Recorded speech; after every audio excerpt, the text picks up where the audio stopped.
Assalamualaikum warahmatullahi wabarakatuh. Perkenalkan, saya Delia Mariani. Pada kesempatan ini, saya akan mempresentasikan studi kelayakan bisnis minuman Limunanas sebagai bentuk pengolahan hasil pertanian menjadi produk bernilai tambah. Untuk latar belakang atau permasalahan dari usaha ini, mulai dari kondisi produksi nanas yang cukup melimpah, namun sebagian besar masih dijual dalam bentuk segar. Akibatnya nilai tambah produk relatif rendah dan juga pendapatan petani menjadi tidak maksimal. Selain itu, harga nanas yang fluktuatif menyebabkan pendapatan petani dan juga koperasi menjadi tidak stabil. Di sisi lain, persaingan industri minuman kemasan juga semakin ketat sehingga dibutuhkan strategi pengolahan yang tepat agar produk lokal menjadi memiliki daya saing.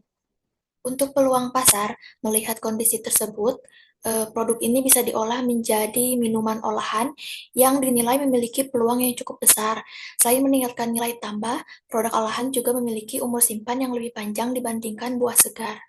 Kemudian untuk produk yang dipilih ini adalah Limunanas karena proses produksinya relatif sederhana, sesuai dengan skala UKM, serta sejalan dengan meningkatnya tren konsumsi minuman sehat berbahan alami. Untuk selanjutnya, ada strategi usaha. Pada strategi usaha ini berfokus pada pengembangan usaha minuman Limunanas dengan pengolahan bahan baku lokal menjadi produk bernilai tambah dan juga berdaya saing. Kemudian untuk nilai unggul usaha, eh, pada produk ini pasokan nanas yang berasal dari kebun sendiri, sehingga kualitas dan juga ketersediaan bahan bakunya lebih terjamin.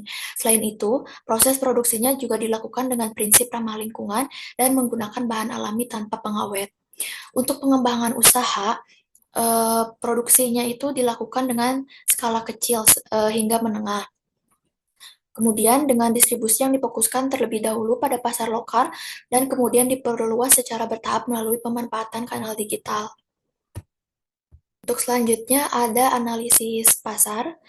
Eh, untuk segmentasi dan juga target pasar, eh, segmentasi pasar untuk produk ini tuh yaitu konsumen usia remaja hingga muda yang peduli gaya hidup sehat dengan minuman berbahan alami. Untuk targetnya sendiri yaitu konsumen lokal, pelaku UMKM,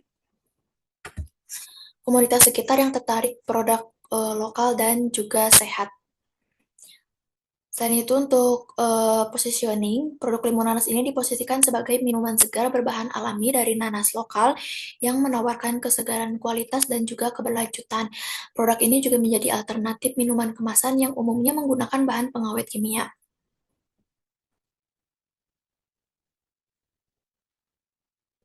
Untuk slide selanjutnya, yaitu strategi pemasaran dengan menggunakan 4P. Yang pertama itu produknya itu yaitu minuman Limunanas yang dikemas secara praktis dan juga higienis dengan tersedianya ukuran 250 hingga 330 mili. Kemudian untuk price, si produk ini tuh ditetapkan dengan harga terjangkau yang menyesuaikan dengan biaya produksi skala UMKM. Kemudian untuk PLES, penjualan dilakukan secara langsung di lingkungan lokal, bekerja sama dengan mitra UMKM dan juga koperasi, serta melalui marketplace dan juga media sosial. Untuk promotion dilakukan melalui media sosial, word of mouth atau mulut ke mulut, serta promosi berbasis komunitas agar lebih efektif dan juga efisien. Selanjutnya yaitu analisis biaya dan juga proyeksi keuntungan. Untuk analisis biaya produksi terdiri dari biaya tetap seperti mesin pemeras, alat pasteurisasi minuman, dan juga peralatan pengolahan dan juga pengemasan.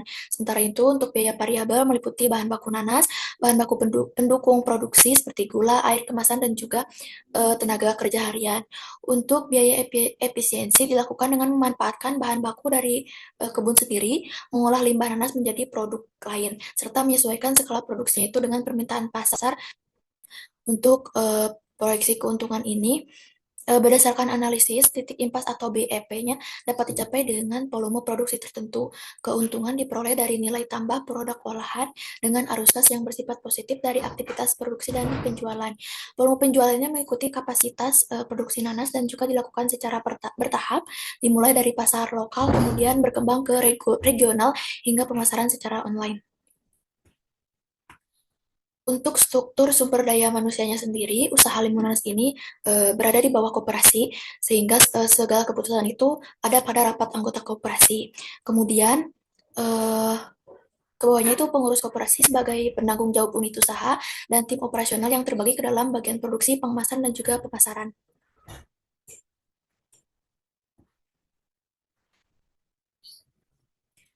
Baik untuk pelatihan dan juga pengembangan sumber daya manusia.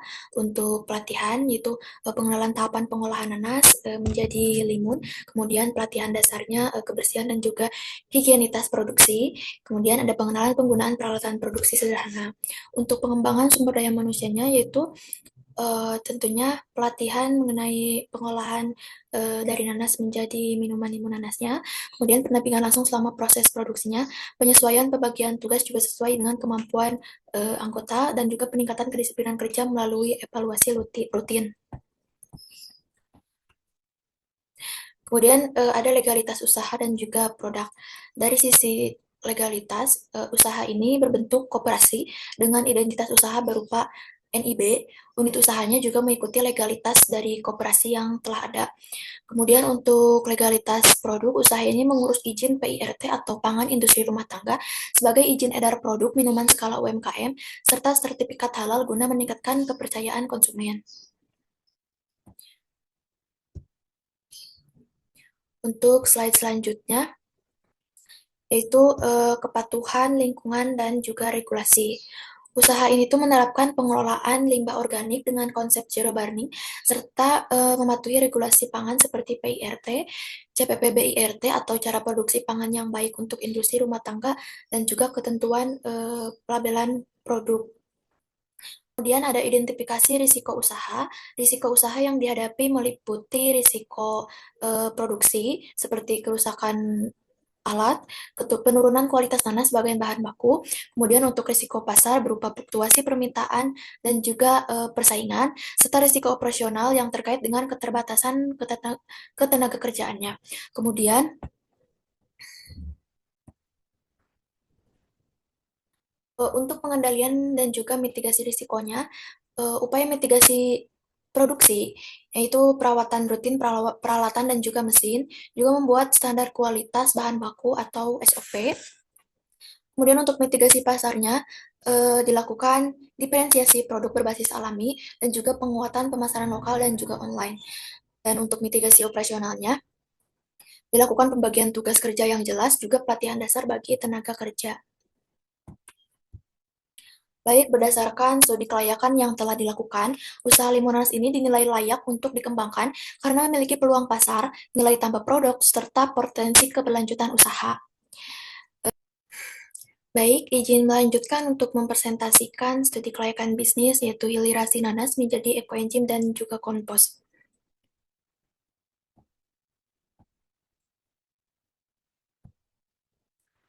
Latar belakang permasalahan usaha ini yaitu mulai dari kondisi koperasi yang saat ini masih berfokus pada budidaya dan juga penjualan nanas segar.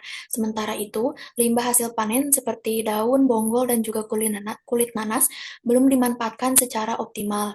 Nah, sebagian besar limbah tersebut hanya dibiarkan atau bahkan dibakar, sehingga belum memberikan nilai tambah ekonomi dan berpotensi menimbulkan permasalahan lingkungan, terutama di kawasan lahan gambut.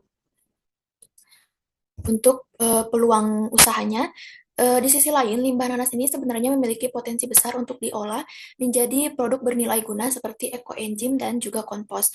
Produk ini sejalan dengan meningkatnya kebutuhan masyarakat terhadap produk ramah lingkungan, serta mendukung konsep zero waste dan juga zero burning di lingkungan koperasi.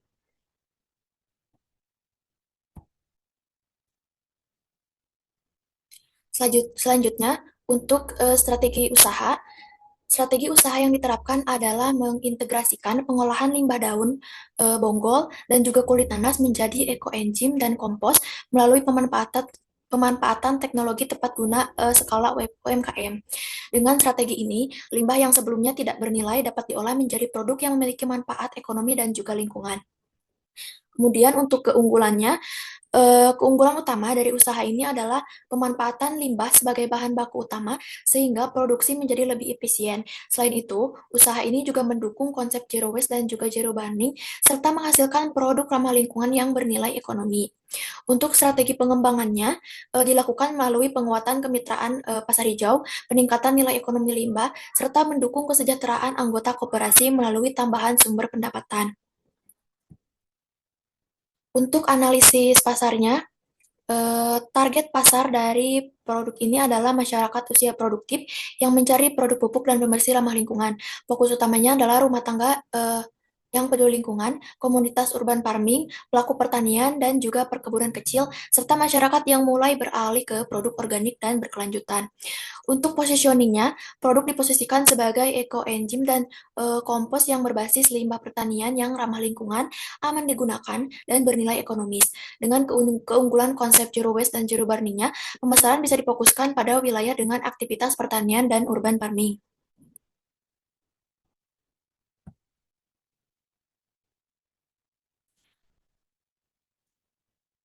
Untuk strategi pemasarannya yang menggunakan 4P,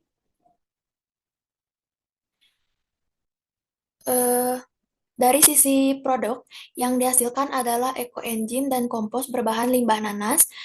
Untuk dari price-nya, harga ditetapkan terjangkau sesuai skala UMKM karena biaya produksinya relatif rendah. Kemudian untuk place, dilakukan secara langsung melalui koperasi, penjualan lokal, serta saluran online. Untuk promotion, difokuskan pada edukasi manfaat produk ramah lingkungan melalui media sosial, komunitas pertanian, dan juga kegiatan koperasi. Untuk analisis keuangan, pendanaan usaha ini berasal dari koperasi melalui modal bersama anggota serta pemanfaatan fasilitas dan juga aset koperasi yang telah tersedia, sehingga kebutuhan modal awalnya itu relatif rendah. Untuk struktur biaya produksi ini meliputi bahan baku utama berupa limbah nanas, bahan tambahan seperti fermentasi, seperti gula merah atau molase dan juga air, penggunaan drum fermentasi dan mesin pencacah, serta biaya tenaga kerja dan juga pengemasan. Untuk proyeksi pendapatan dan juga kelayakan usaha, pendapatan ini diperoleh dari penjualan ekoenzim dan kompos kepada rumah tangga, komunitas pertanian, dan pasar hijau. Produk ini juga bersifat kebutuhan berulang sehingga memiliki potensi penjualan yang berkelanjutan. Untuk kelayakan usahanya, berdasarkan analisis, usaha ini dinilai layak secara finansial karena memanfaatkan limbah sebagai bahan baku utama yang memiliki biaya produksi rendah serta mampu memberikan tambahan pendapatan bagi koperasi dengan tingkat risiko yang relatif terkendali. Selanjutnya untuk struktur sumber daya manusianya sendiri, usaha ini terdiri dari penanggung jawab koperasi, kemudian koordinator produksi, serta tim operasional yang terbagi ke dalam bagian produksi, pengemasan, dan juga pemasaran. Struktur ini dibuat sederhana agar mudah dikelola dan juga sesuai dengan skala usaha.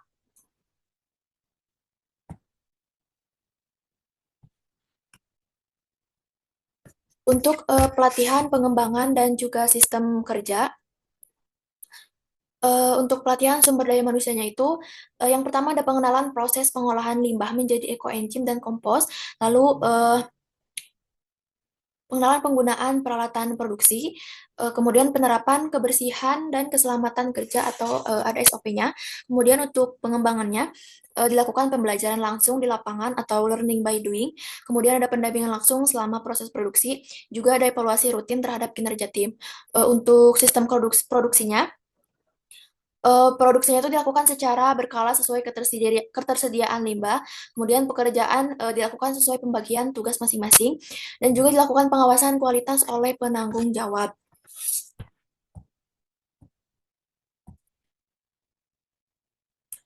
Selanjutnya untuk status dan juga perizinan usaha, usaha ini dijalankan sebagai unit usaha yang di bawah Badan Hukum Koperasi dan memiliki identitas usaha berupa NIB atau nomor induk berusaha. Kemudian untuk seluruh kegiatan operasionalnya itu mengikuti ketentuan dan aturan koperasi.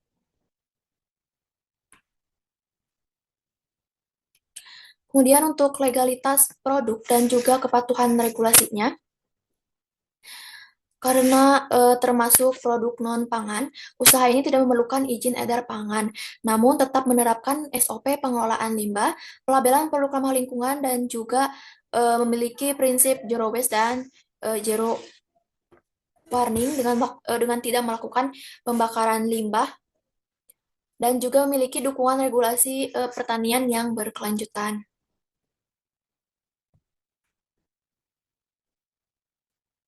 Untuk identifikasi risikonya, terdapat tiga risiko, ada risiko produksi, risiko operasional, dan juga risiko lingkungan. Untuk risiko produksinya, meliputi kegagalan proses fermentasi ekoenzim, kualitas komposnya tidak seragam, dan juga kerusakan peralatan produksi. Untuk risiko operasionalnya, meliputi kecelakaan kerja saat pencacahan limbah, jadi pemaparan bahan fermentasi dan juga keterbatasan tenaga kerja. Untuk risiko lingkungan, ya, yaitu meliputi bau tidak sedap dari proses fermentasinya. Kemudian ada penumpukan limbah jika produksi tidak terjadwal dengan baik. Untuk pengendalian dan juga mitigasi risikonya, untuk mitigasi produksi, yang pertama itu meliputi penerapan SOP proses fermentasi, kemudian pengawasan kualitas bahan baku dan produk, dan juga rutin melakukan pengecekan peralatan. Untuk mitigasi operasionalnya, penggunaan alat pelindung diri seperti sarung tangan, masker, kemudian melakukan pengaturan area kerja yang aman, dan juga pembagian tugas kerjanya jelas.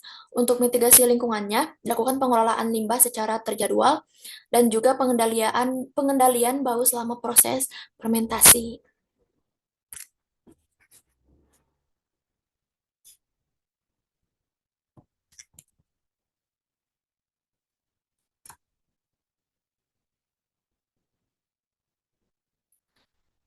Baik, berdasarkan hasil studi kelayakan, usaha pengolahan limbah nanas menjadi ekoenzim dan kompos ini dinilai layak untuk dijalankan karena memberikan manfaat ekonomi, sosial, dan juga lingkungan bagi koperasi. Mungkin sekian yang bisa saya sampaikan. Terima kasih atas perhatiannya. Wassalamualaikum warahmatullahi wabarakatuh.